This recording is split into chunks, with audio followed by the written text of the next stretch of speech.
السلام عليكم، ازي حضراتكم عاملين ايه؟ فيديو سريع كده لينا من موقع نصيحة سريعة كده.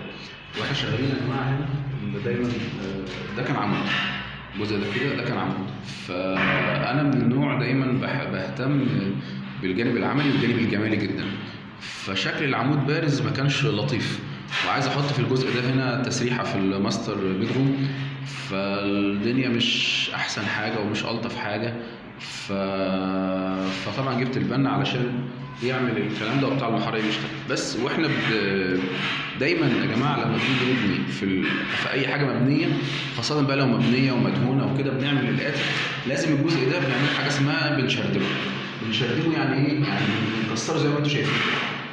نبدا نبني ونعصب البناء بتاعنا، وكمان واحنا بنمحر ممكن نقوم عاملين شبك او فايبر، سواء فايبر او شبك حديد، بحيث كل ده بعد كده في الدهان ما يفلقش بينا ان شاء الله. قلت معلومه سريعه كده اقول لكم صباح الخير من الموقع واحنا شغالين. ربنا يوفقك يا رب. سلام.